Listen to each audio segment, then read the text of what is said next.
Very good morning student.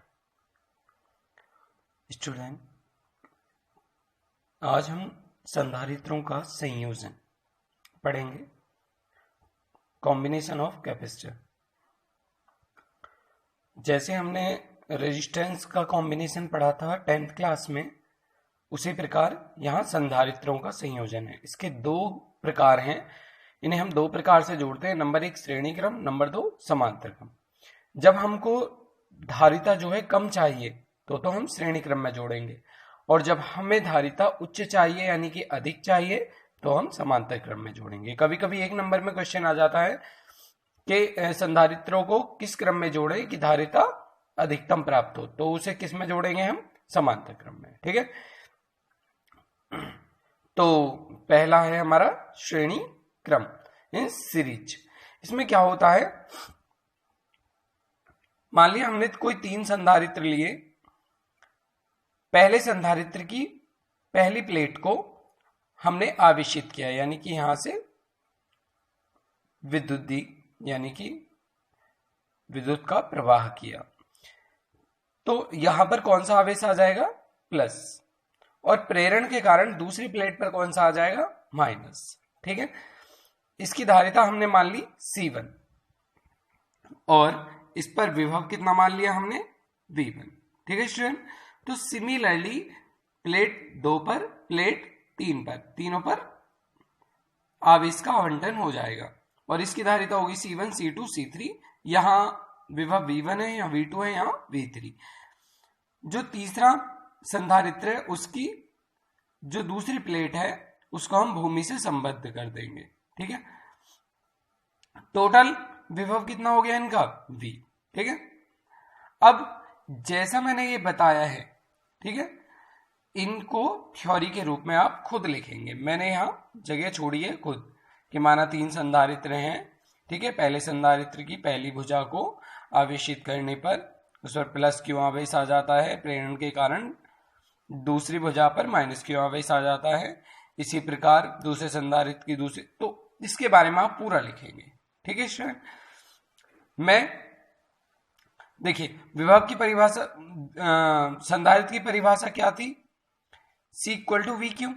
तो यहां से V1 इक्वल टू कितना हो गया? Q upon C1। V2 equal to Q upon C2। V3 equal to Q upon C3। A और B के बीच विभवांतर टोटल कितना हुआ? V equal to V1 plus V2 plus V3। तो V इक्वल टू कितना हो जाएगा? वैल्यू पुट कर दो, यहां पे पुट करेंगे Q कॉमन आ जाएगा। फॉर्मूला क्या होता था हमारा? Q इक्वल टू CV, तो CV रख दिया। ठीक है, V से V कैंसिल, तो C अपॉन में चला जाएगा, तो कितना हो गया? 1 upon C equal to 1 upon C1 plus 1 upon C2 plus 1 upon C3। ठीक है स्टूडेंट, तो ये हो गया हमारा श्रेणी क्रम। ठीक है, अब आया समांतर क्रम इन पैरेलल। पैरेलल में क्या करेंगे? तीनों संधारित्रों की पहली भुजा को बिंदु A से और दूसरी, तीनों संधारित्र की पहली प्लेट को बिंदु A से और दूसरी प्लेट को बिंदु B से जोड़ देंगे। ठीक है, और B सिरे को क्या कर देंगे? पृथ्वी से संबंधित कर देंगे, और यहां से हम विद्युत प्रवाह करेंगे। ठीक है, यानी कि इसे आवेशित करेंगे। चूंकि एक ही सिरे से बंधे हुए हैं तीनों संधारित्र, इसलिए सभी पर विभव कैसा होगा? V। इसकी धारिता C1, इसकी C2, इसकी C3, और यहां आवेश Q1, यहां आवेश क्यों? क्योंकि बराबर आवेश होगा, इसलिए plus Q minus Q, plus Q minus Q, plus Q minus Q। ठीक है, फिर वही फॉर्मूला लगाएंगे हम। कितना हो गया यहां पे? यहां पे लिख लो Q1 plus Q1, Q2, Q3। ठीक है स्टूडेंट, इसी तरह यहां Q1, Q2 और Q3। ठीक है, अब तो टोटल आवेश कितना होगा इस पर? Q। तो पहले Q1 equal to C1V, Q2 equal to C2V, Q3 equal to C3V। Total आवेश कितना होगा? Q equal to Q1 plus Q2 plus Q3। तो Q equal to C1V, C2V, C3V। V common आ जाएगा, V अपॉन में चला जाएगा, या V की वैल्यू आप Q अपॉन C होती है, V equal to Q upon C। तो ये वैल्यू पुट कर दो, Q से Q कैंसिल, C ऊपर पहुंच जाएगा, C equal to C1 plus C2 plus C3। ठीक है स्टूडेंट, तो ये दोनों आपके टॉपिक क्लियर होते हैं। अब टॉपिक है आपका आवेशित चालकों, दो आवेशित चालक हैं उनके बीच आवेशों का पुनर्वितरण करना है आपको। ये आवेश ए है, ये आवेश बी है, यानी ये कोई चालक ए है, चालक बी है, जिस पर आवेश Q1 है और इस पर आवेश Q2 है। इस पर विभव आवेश के कारण V1 है, इस पर विभव V2 है। तो हम मान लेते हैं ये अभी जुड़े नहीं है, ये दोनों अलग रखे हुए हैं। जब अलग अलग रखे हुए हैं तो इस पर धारिता कितनी हो गई, Q1 V1। इस पर धारिता कितनी मान ली हमने, कितनी है, C1, और इस पर धारिता कितनी मान ली हमने, C2।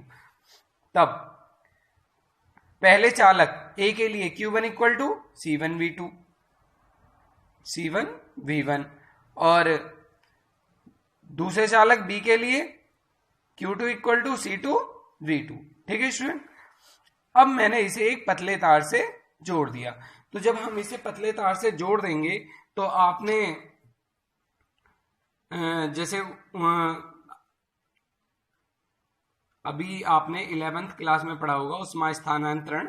ऊष्मा स्थानांतरण में टॉपिक था कि जब एक सिरे को गर्म किया जाता है, ठीक है, तो वहां से जो ऊष्मा होती है वो दूसरे सिरे की ओर चलने लगती है, और कब तक चलती है, ठीक है, कैलोरीमिति का सिद्धांत भी पढ़ा है आपने।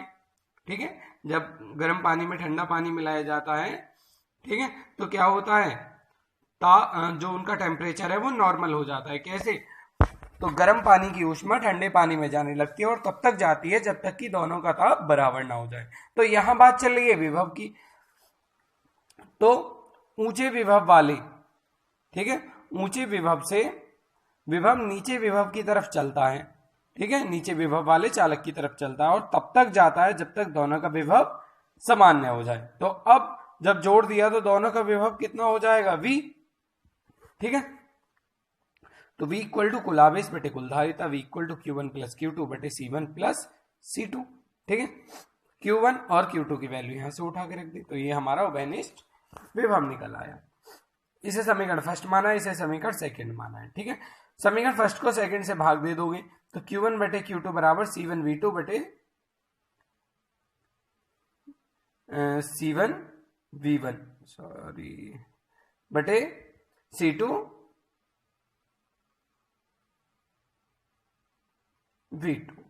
ठीक है स्टूडेंट, C1V1 बटे C2V2। ठीक है, अब जोड़ने के नियम से, जब जोड़ने के बाद हमने विभव बताया वो कितना होगा, देखो V1 और V2 दोनों की वैल्यू कितनी हो गई, V हो गई। तो यहां V1 की जगह भी V रख देंगे और V2 की जगह भी V से भी कट हो जाएगा। इसका मतलब Q1 बटे Q2 बराबर C1 बटे C2, ये रख दिया हमने, कट कर दिए। ठीक, अब ये जो जोड़ने के बाद है, जोड़ने के बाद इसको मैंने मान लिया Q1 डैश और ये Q2 डैश, क्योंकि आवेश में परिवर्तन हो जाएगा। अब हमें निकालना है स्थानांतरित आवेश। स्थानांतरित आवेश मतलब यहां से आवेश कितना यहां पर स्थानांतरित हुआ। ठीक है, माना स्थानांतरित आवेश कितना है, डेल्टा Q है, तब डेल्टा Q इक्वल टू कितना हो गया, Q माइनस Q1 डैश। ठीक है, Q माइनस Q1 डैश। भाई डेल्टा Q है स्थानांतरित, Q से कितना हुआ, Q1 डैश, तो delta Q equal to Q1 minus Q1 dash, यानी Q1 की वैल्यू कितनी थी, C1V1। ठीक, और Q1 डैश की कितनी है, C1V। ये क्या है, C1V। ठीक है, अगर समझ में ना आ रहा हो, C1V, देखो C1V1 माइनस C1। अब ये जो V की वैल्यू अभी हमने यहां पे निकाली थी, ये वैल्यू हम यहां लाके पुट कर देंगे। तो यहां आके पुट करेंगे और उसके बाद स्टूडेंट आपको बस कैलकुलेशन करनी है, एलसीएम लेना है, सॉल्व करना है। सॉल्व करके आपकी किसकी वैल्यू निकल के आ जाएगी, डेल्टा Q की। उसके बाद हमें निकालना है ऊर्जा ह्रास, यानी कि लॉस ऑफ एनर्जी। ऊर्जा का कितना ह्रास हुआ। भाई यहां से यहां तक आवेश के स्थानांतरित होने में कुछ ना कुछ ऊर्जा जरूर लॉस हुई होगी, तो वो कितना हुआ। तो देखो हमने मान लिया जोड़ने से पहले पहले चालक की ऊर्जा कितनी थी, 1/2 C1V1 स्क्वायर, हमने पीछे डेरिवेशन करी, और बी की कितनी थी, U2 बराबर 1/2 C1 U2 बराबर 1/2 C2V2 स्क्वायर।